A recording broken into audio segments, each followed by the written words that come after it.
Selanjutnya mari kita dengarkan paparan dari Menteri Kebudayaan kita. Kami persilahkan kepada ya, Bismillahirrahmanirrahim. Assalamualaikum warahmatullahi wabarakatuh. Selamat pagi, salam sejahtera, Om Swastiastu, Namo Buddhaya, Rahayu. Yang saya hormati Ibu Hatifah Saifudian dan pimpinan Komisi 10, para anggota Komisi 10, sebagian besar rekan-rekan yang saya kenal dengan baik, dan ini baru pertama kali berada di meja yang agak berseberangan.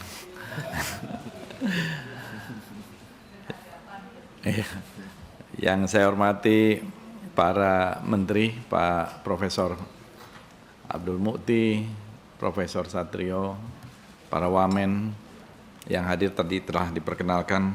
Untuk mempersingkat waktu, saya ingin menyampaikan beberapa hal dalam konteks rapat kerja ini untuk menggambarkan, karena ini adalah satu kementerian baru, maka tentu saja perlu banyak juga perubahan-perubahan terkait dengan struktur organisasi, tata kelola, dan hal-hal lain. Sebagaimana tadi juga disampaikan, karena ini pecahan, jadi tentu saja ada hal-hal yang memang masih menjadi prioritas. Saya ingin mulai dulu, pimpinan, dengan landasan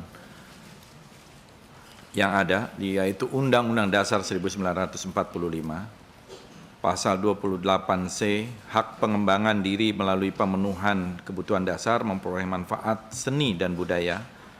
28 ayat 3, penghormatan terhadap identitas budaya dan hak masyarakat tradisional. Pasal 32 ayat 1, negara memajukan kebudayaan nasional Indonesia di tengah peradaban dunia dengan menjamin kebebasan masyarakat dalam memelihara dan mengembangkan nilai budayanya. Pasal 32 ayat 2, pemeliharaan bahasa daerah sebagai kekayaan budaya nasional.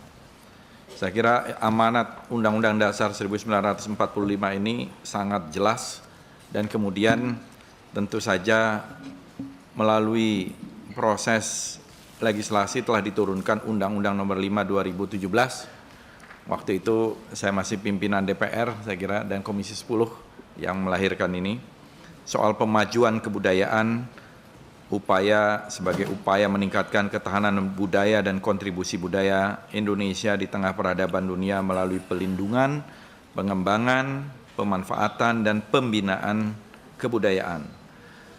Lalu ada rencana induk pemajuan kebudayaan, Indonesia bahagia berdasarkan keanekaragaman budaya yang mencerdaskan, mendamaikan, dan menyejahterakan. Jadi tujuan dari RIPK ini adalah kebudayaan sebagai haluan pembangunan nasional. Lalu ada sejumlah undang-undang, PP, Perpres, dan lain-lain. Namun keberadaan Kementerian Kebudayaan untuk pertama kalinya ini, Bapak-bapak, Ibu-ibu, saudara-saudara, saya kira merupakan komitmen bahwa kebudayaan di dalam pemerintahan Bapak Prabowo Subianto ini menjadi satu hal yang sangat penting dan fokus terutama di dalam membangun identitas, jati diri, karakter yang terkait dengan manusia, pengembangan sumber daya manusia Indonesia, dan juga bagaimana kebudayaan menjadi landasan di dalam perumusan program pembangunan, meningkatkan identitas nasional dan sebagai perkat atau binding power. Jadi ada narasi strategis ini, kebudayaan juga sebagai pemersatu, sebagai kekuatan ekonomi, sebagai kekuatan diplomasi, sebagai pembentuk jati diri bangsa. Dan 4 pilar kebudayaan ini yang saya kira kita coba rumuskan, bisa digambarkan di dalam slide berikutnya, yaitu kebudayaan yang mengikat keindonesiaan, internalisasi nilai di dalam pendidikan, ekonomi budaya dalam bentuk produk, ekspresi budaya, dan juga industri inovasi di dalamnya, film, musik, digital media, media-media baru, video game, animasi, seni pertunjukan, seni visual, dan lain-lain. Dan juga budaya sebagai soft power untuk meningkatkan citra dan pengaruh Indonesia di tataran global. Selanjutnya, visi dan misi Kementerian Kebudayaan ini melestarikan, mengembangkan, dan memajukan kebudayaan nasional untuk memperkuat jati diri bangsa, meningkatkan daya saing nasional, meningkatkan kesejahteraan rakyat, dan di dalam mission ini juga sesuai dengan tertera di situ melindungi dan melestarikan kekayaan budaya Indonesia, namun tidak semata-mata urusannya masa lalu. Saya kira juga ke depan justru bagaimana budaya ini menjadi bagian yang sangat penting untuk kepentingan-kepentingan ekonomi dan lain-lain, pemanfaatan. Selanjutnya adalah tujuan strategis kebijakan budaya. Ini juga saya kira bagian dari yang tadi telah dijelaskan elaborasinya. Lalu selanjutnya soal connection atau creating connection dengan pendidikan, dengan policy, dengan industri dan community di dalam slide berikutnya. Saya kira sebagian besar Bapak-Bapak, Ibu-Ibu tidak perlu kami menjelaskan soal ini. Lanjut. Nah, SDM yang ada tentu saja sejauh ini adalah dari pecahan yang ada di kementerian dan sedang kita lakukan konsolidasi. Lanjut, ada 23 UPT Balai Pelestarian Kebudayaan, 7 diantaranya masih berkantor di BPMP yang menumpang ini. Dan kita juga ada UPT, BLU Museum dan Cagar Budaya, Balai Media Kebudayaan, dan Sekretariat Lembaga Sensor Film. Nah, mengenai cagar budaya di Indonesia, kita mempunyai data objek yang diduga cagar budaya itu jumlahnya ada sekitar 49.701. Objek pemajuan kebudayaan OPK dan Intangible Cultural Heritage itu ada sekitar hampir 30.000. Lalu jumlah museum di Indonesia bermacam-macam ini angkanya, tapi kurang dari 500, 454 dari data kita.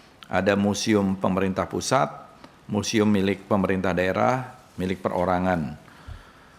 Objek pemajuan kebudayaan sebagaimana kita ketahui ada 10 di sini, tradisi lisan, manuskrip, adat istiadat, ritus, pengetahuan tradisional, teknologi tradisional, seni, bahasa, permainan rakyat, dan juga olahraga tradisional.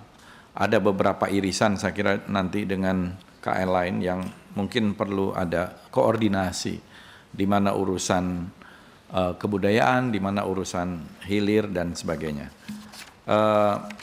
Kita berharap juga mungkin kita selesaikan dulu. Selanjutnya terkait dengan kebijakan Kementerian Kebudayaan.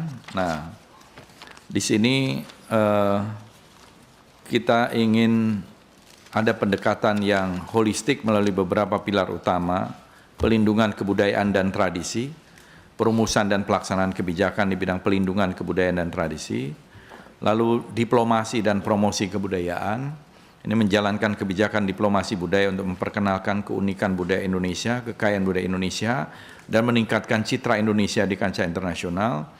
Lalu pengembangan, pemanfaatan, dan pembinaan kebudayaan. Ini menyelaraskan kebijakan dengan tren budaya modern seperti budaya digital, industri budaya, yang memicu pertumbuhan ekonomi budaya. Dan ini tentu saja saya kira menunggu dari Perpres yang akan segera kita terima, terutama terkait dengan nomenklatur dan struktur organisasi di Ditjenan. Tapi kurang lebih kemungkinan gambarannya akan seperti ini. Kita akan ada 3 eselon 1 yang terkait dengan Ditjen ini. Saya kira akan seperti ini porsinya: pelindungan kebudayaan dan tradisi, diplomasi, promosi dan kebudayaan, pengembangan dan pemanfaatan dan pembinaan kebudayaan. Kira-kira inilah yang kita tunggu resminya dari Perpres tersebut. Selanjutnya tentu saja ada program prioritas Kementerian Kebudayaan yang memang tidak ada satu diksi 100 hari gitu ya, menurut garis dari pemerintah, karena memang harus dilakukan, ada yang jangka pendek, menengah maupun panjang dalam konteks 5 tahun ini. Namun ini adalah beberapa program yang mencerminkan pilar kebijakan itu. Warisan budaya dunia, program ini berfokus pada konservasi situs warisan budaya, pengakuan UNESCO dan advokasi internasional. Memang kita ingin meningkatkan pengakuan UNESCO atau registrasi di UNESCO ini lebih banyak lagi. Tahun ini bulan Desember rencananya ada 3 yang diajukan itu, Reok Ponorogo, kemudian Kebaya, dan juga Kolintang dari Sulawesi Utara ya. Nah, tetapi kita ingin mencoba melobi kepada UNESCO karena sebetulnya intangible cultural heritage kita ini banyak. Sekarang ini baru 13 yang mendapatkan pengakuan itu. Namun di negara-negara lain sebenarnya jumlahnya cukup banyak lebih dari itu. Jadi kita berharap proses yang sudah ada dilakukan dari bawah, dari kabupaten, kota, kemudian ke provinsi dan tingkat nasional, di dalam registrasi kita yang masuk di dalam intangible cultural heritage atau warisan budaya tak benda gitulah istilahnya dalam bahasa Indonesia, itu ada sekitar 2.000-an. Nah, sekarang kita baru terdaftar di UNESCO itu sekitar 13-an. Dan ini yang saya kira ingin kita tingkatkan, bagaimana kehadiran dari warisan budaya dunia kita yang begitu kaya, dan memang kekayaan budaya kita ini saya kira tidak ada bandingannya di dunia lain, di negara-negara lain. Ini yang ingin kita optimalkan. Kemudian revitalisasi tradisi lokal, melestarikan seni, bahasa, kearifan lokal yang mulai memudar dan melibatkan komunitas lokal dalam kegiatan pelestarian. Tentu dalam hal ini juga saya kira kita perlu dukungan dari Komisi 10 dan rekan-rekan karena semua stakeholder harus terlibat. Budaya digital dan ekonomi budaya, yaitu bagaimana mengembangkan platform digital dalam karya budaya seperti film, animasi, video game, untuk mendukung promosi budaya dan mempercepat pertumbuhan industri berbasis budaya. Saya kira di sini nanti ada irisan juga dengan mungkin KL lain, tetapi dalam persoalan konten budaya dan di hulu saya kira kita sangat berkepentingan bagaimana kita mempromosikan budaya Indonesia di tengah dunia. Kemudian diplomasi dan promosi kebudayaan, menjalin kerjasama internasional melalui berbagai event, festival budaya, pameran, pertukaran budaya, gagasan Rumah Budaya Indonesia yang sebenarnya sudah lama juga hadir, kita harapkan bisa kita realisasikan. Media sosial untuk memperkenalkan budaya Indonesia baik ke dalam negeri maupun ke dunia internasional, saya kira itu sangat penting. Ada beberapa hal yang dalam beberapa hari ini kita coba untuk pikirkan, dan memang banyak program yang sedang juga dijalankan, baik kita di dalam BLU MCB itu, Museum dan Cagar Budaya itu kan ada 18 museum dan 32 cagar budaya, termasuk di dalamnya juga ada Candi Borobudur, Candi Prambanan, dan lain-lain. Nah, selanjutnya ini saya kira adalah ya beberapa contoh hal yang saya kira bisa dalam waktu dekat bisa terus dilakukan. Kajian revitalisasi dan digitalisasi koleksi museum, bagaimana ada standarisasi terhadap museum, baik museum milik pemerintah, provinsi, maupun museum-museum milik swasta dan perorangan, dan mendigitalisasi koleksi-koleksi yang ada di museum itu dengan narasi-narasi yang ada. Lalu repatriasi benda bersejarah atau cagar budaya, repatriasi ini sudah berjalan, bahkan sudah puluhan tahun berjalan. Dan sejak awal kita merdeka juga sudah mulai diproses sebenarnya repatriasi benda-benda ini.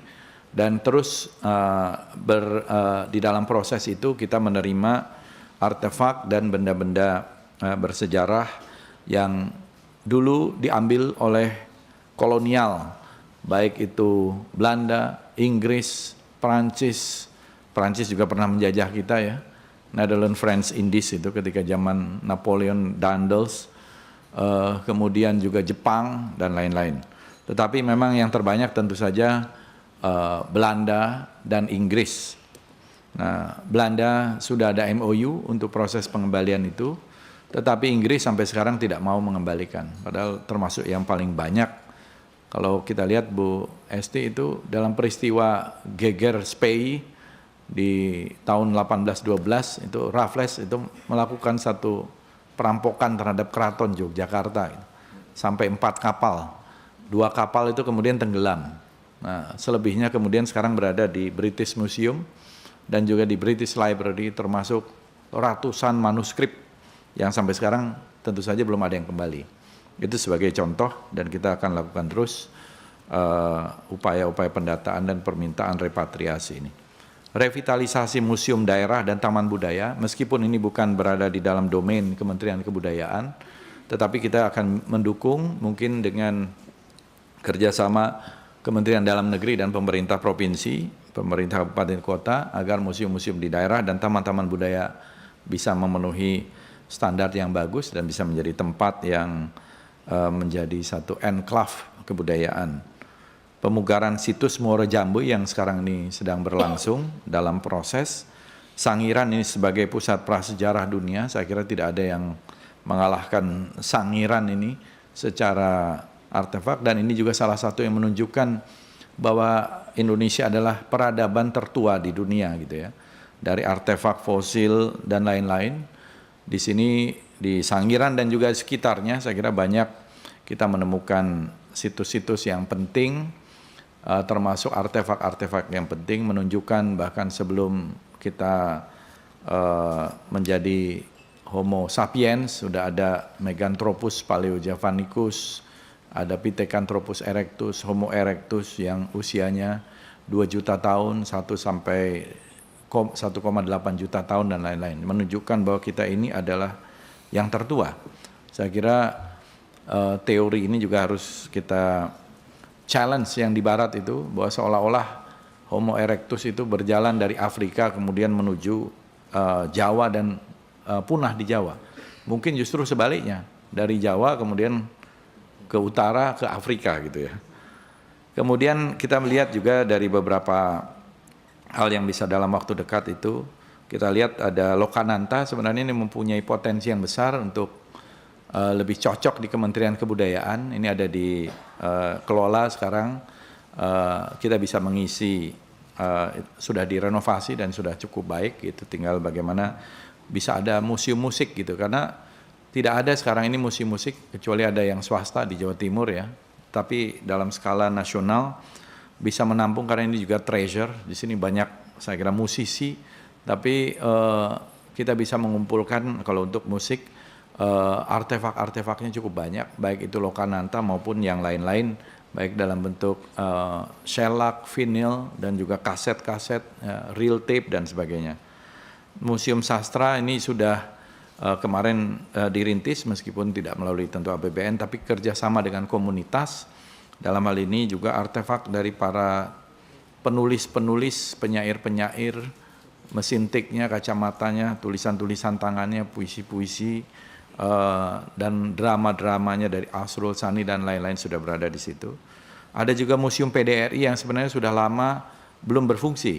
Ini juga dulu di Kemendikbud Ristek ya. Nah, kita akan mencoba untuk meresmikan ini supaya ini bisa berjalan, karena rencananya ini juga kerjasama dengan 7 kementerian lembaga, nanti ada Kementerian Pertahanan dan lain-lain, tapi ini bisa menjadi kick off gitu ya. Yang saya kira juga belum pernah ada, kita kalau situs candi dan lain-lain sudah banyak, tetapi sebagai negara muslim yang terbesar di dunia, tapi kita belum mempunyai museum semacam peradaban Islam di Indonesia, yang unik gitu ya. Bagaimana masuknya Islam ke Indonesia ini agak unik, khas gitu ya. Dan juga ada kerajaan-kerajaan, kesultanan-kesultanan dari Samudra Pasai, Demak, Cirebon dan lain-lain, ini belum ada. Wali Songo, akulturasi budaya dengan budaya-budaya sebelumnya, ada wayang, keris yang... Jadi ini saya kira kita juga memerlukan dan perlu memikirkan ini, perlunya ada, karena juga tuntutan mungkin bisa bekerja sama juga dengan tentu saja kalangan komunitas, private sector, dan bahkan internasional. Museum Anak Indonesia, tadi juga amanat dari OPK tadi, permainan-permainan tradisional dan lain-lain.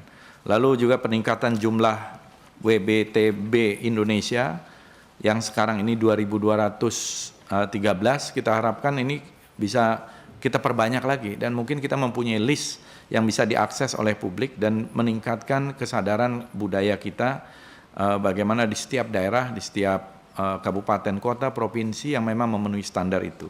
Peningkatan nominasi ICH dan World Heritage UNESCO di tingkat internasional, lalu Rumah Budaya Indonesia yang juga sebenarnya gagasan lama yang perlu kita realisasikan. Mungkin beberapa dulu seperti di Belanda yang mungkin sudah ada asetnya, ini harus kerjasama dengan Kementerian Luar Negeri. Di Afrika Selatan yang mempunyai diaspora Indonesia sampai 2 juta sebenarnya, tetapi kita tidak mempunyai cukup platform untuk bagaimana diaspora yang 2 juta di Afrika Selatan itu bisa mengenal kembali budaya Indonesia. World Culture Forum mungkin satu saat supaya kita bisa menjadi ibu kota budaya dunia. Tahun depan ada Asia Africa Cultural Forum, revitalisasi penguatan ekosistem warisan budaya dunia, peningkatan jumlah desa pemajuan kebudayaan, desa-desa yang unik, saya kira ini dengan Kementerian Desa, pengembangan wilayah adat menjadi ruang interaksi pemajuan kebudayaan, lalu analisis dampak kebudayaan, ini Heritage Impact Assessment, terutama yang situsnya statusnya World Heritage ya, seperti Borobudur, kita memang sekarang ini akan datang delegasi dari UNESCO untuk melihat, mereka melihat Heritage Impact Assessment.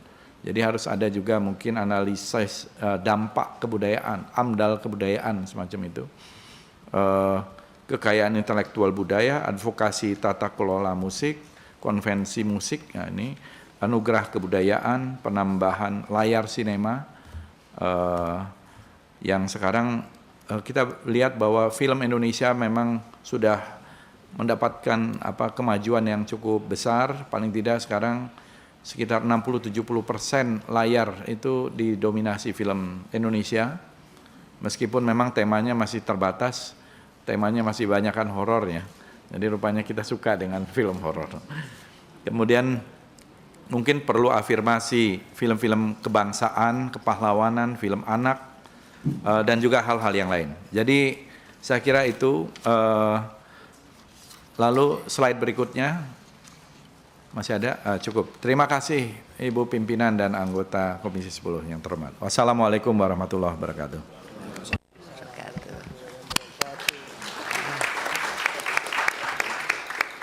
Ini untuk teman-teman, khususnya para pelaku seni, kelihatan sekali bahwa pilar kebudayaan kita ke depan bukan hanya pendidikan salah satunya, tapi juga ekonomi.